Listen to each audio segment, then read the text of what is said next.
It's been a remarkable show of national spirit at a time when we can't mark Anzac Day as we usually do. We've been inundated with thousands of pictures and video from people who've captured their commemorations this morning. From Yeronga in Brisbane, Christopher Gillett sent us some beautiful images of sunrise over Astolat Street as residents turned out to pay their tributes in a street-side memorial service.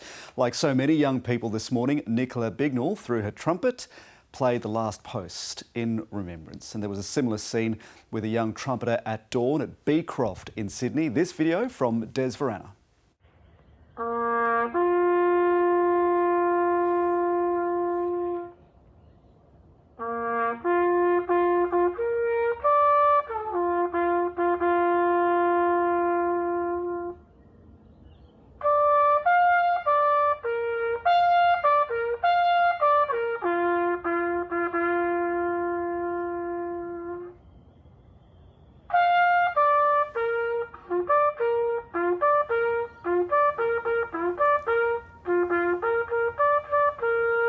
So this is the sound that's been ringing out across our towns and cities and suburbs, that sound of the last post, with a whole range of brass instruments this morning.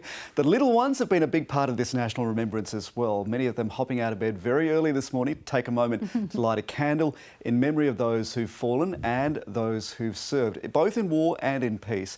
Now this is a beautiful image from Gerard Goff at Dunlop in the ACT, a salute in the dawn light with candles laid along the residential street. You can see the neighbours covered in their sheets to stop the road there, and the words inscribed on the curb, "Lest we forget." In far southwestern Victoria, nursing staff at the Casterton Memorial Hospital have taken a moment to light their candles in memory of those who've served. This photo from John Dennett. Thank you, John, for sending that in. Now, this is what dawn looked like at the Burry-McCallum family home in Darwin. Candles in the early morning light as they took a moment to salute those who've served. Melissa, thank you for sending this one in. At suburban Mitcham in Melbourne, the Rahman family has gone through all sorts of effort. Now, check this out. A driveway memorial complete with a TV set to screen this morning's dawn service for the entire neighbourhood.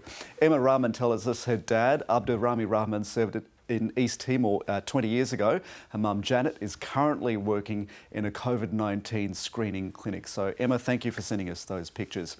At North Ryde on Sydney's North Shore, women from North Ryde Uniting Community Church hand knitted 400 poppies to display on the church lawn. There they are. And that photo from Vicky Morton. Thank you, Vicky.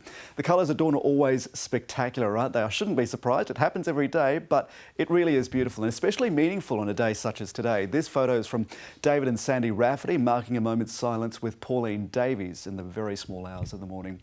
Something a little different. Instead of candles, Paula McLean sent us this light projection on her neighbour's house at Mount Colah on Sydney's Upper North Shore. The little ones were getting ready last night even. Have a look at Cody Hassam from Diagula, who's been learning to play the last post on his saxophone so he could help lead the Anzac Day observance in his neighbourhood. Take a look.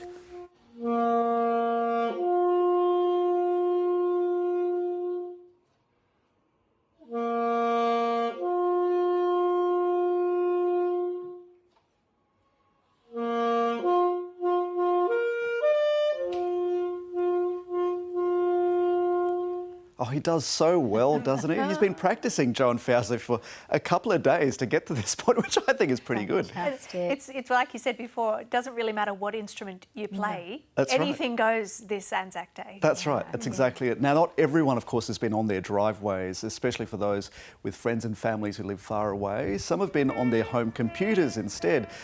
Inside or outside, that is, to mark the dawn service on Anzac Day. You can actually hear here on this particular piece of video the dawn service being played in different neighbourhoods around the country simultaneously, slightly out of sync, but it's kind of quite lovely at the same time because there's a sense of togetherness about it.